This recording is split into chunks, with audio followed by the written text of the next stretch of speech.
Bang, terkait atau 18 atau 19 itu terkait prosedur saja atau administrasi saja, bukan mengarah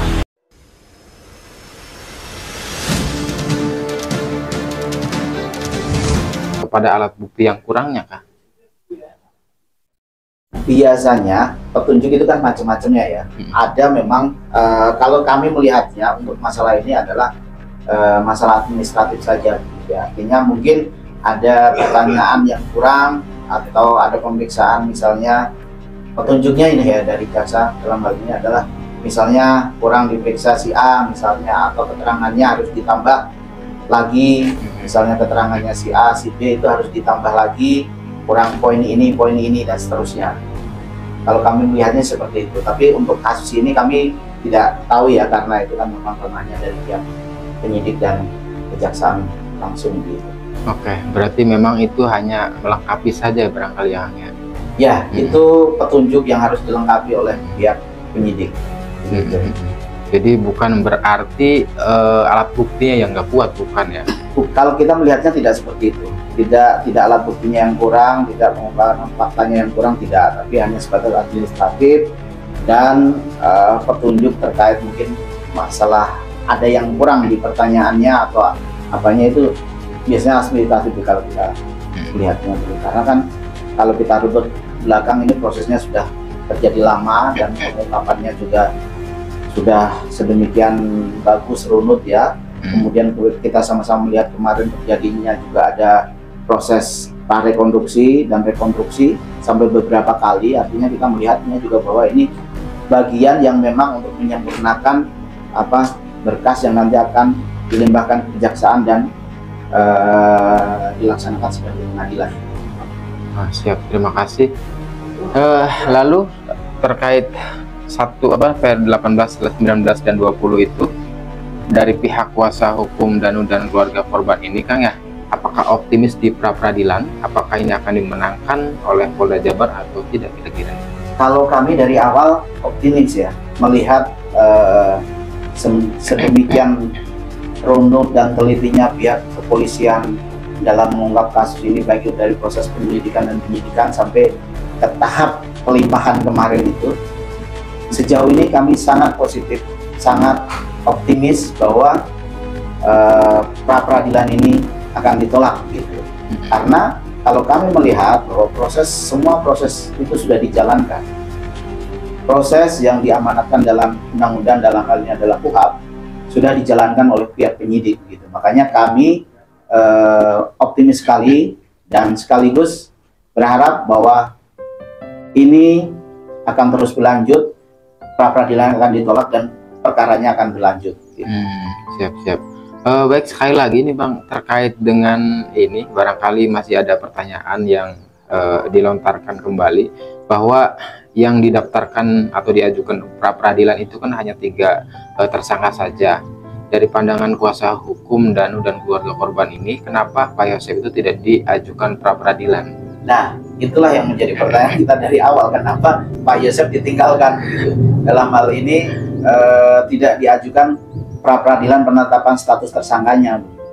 Nah, ini kan menggelitik buat kami.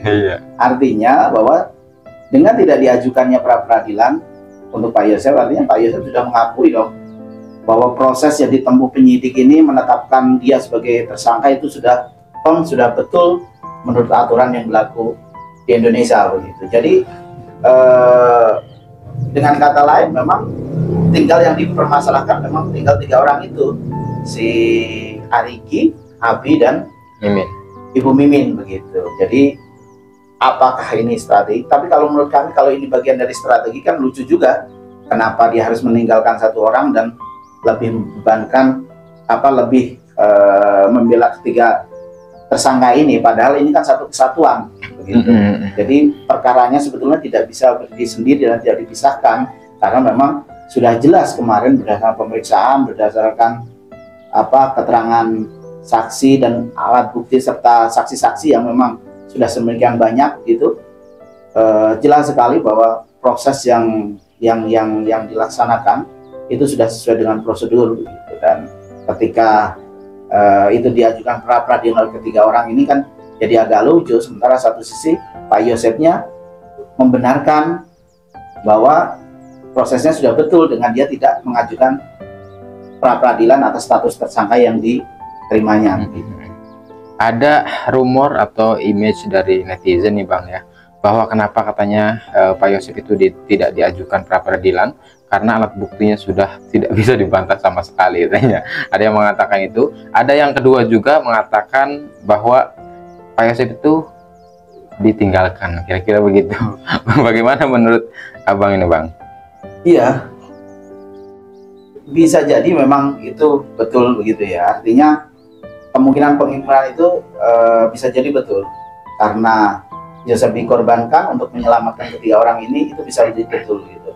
Karena dia tidak mengajukan pra peradilan, dengan kata lain memang dia mengakui prosesnya ini adalah sudah betul begitu. Karena ketika kita lihat apa namanya rekonstruksi kemarin ya, itu memang jelas sekali itu peran Yosep seperti apa begitu. Dia sebagai otak dalang dari peristiwa ini, walaupun kita memang menganut asas presumption of innocence gitu, asas praduga bersalah, tapi memang faktanya kalau kita melihat, mengikuti secara teliti cermat bahwa konstruksi hukum yang terjadi dalam peristiwa ini memang ini diskenarikan sedemikian luar biasa, dan ada orang di situ, dan memang si Y inilah yang menjadi aktor intelektual dari peristiwa ini.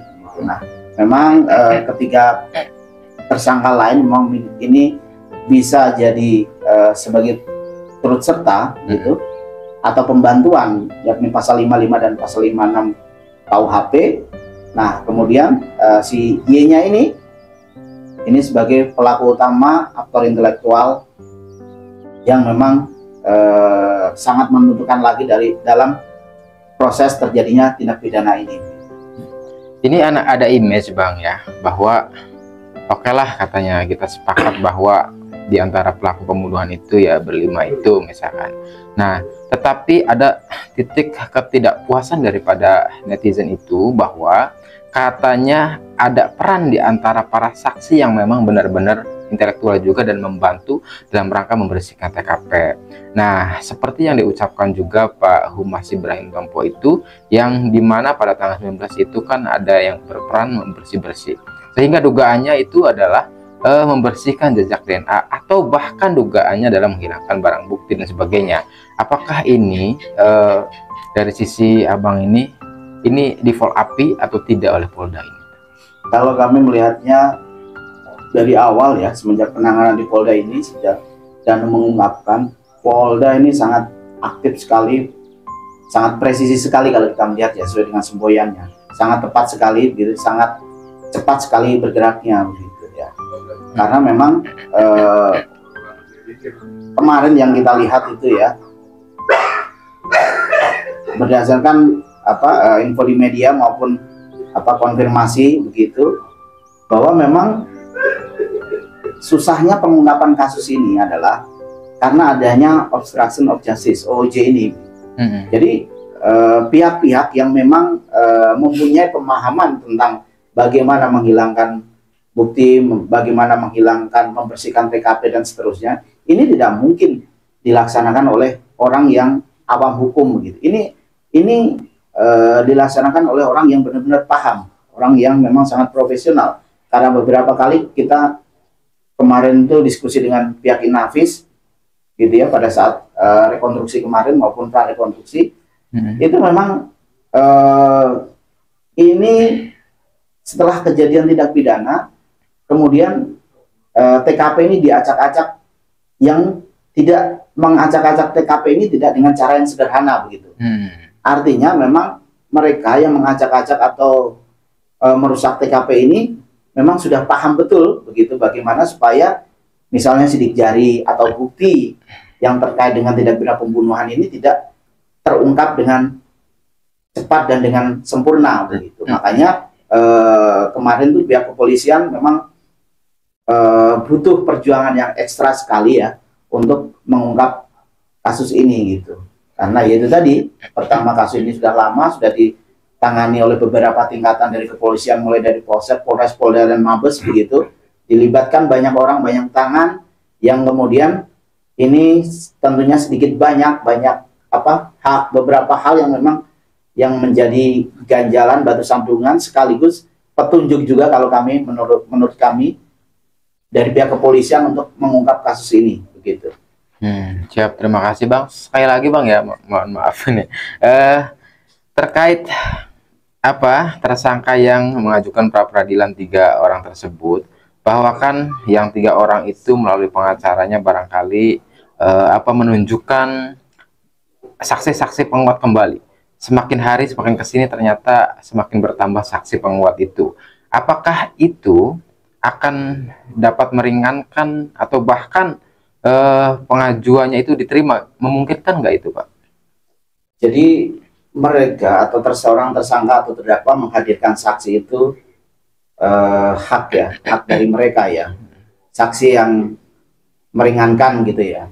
Itu adalah hak dari mereka begitu. Tapi kembali lagi bahwa tidak semua saksi itu keterangannya bisa diterima sekaligus bisa meringankan dari si yang memberikan si tersangka atau terdakwa ini begitu.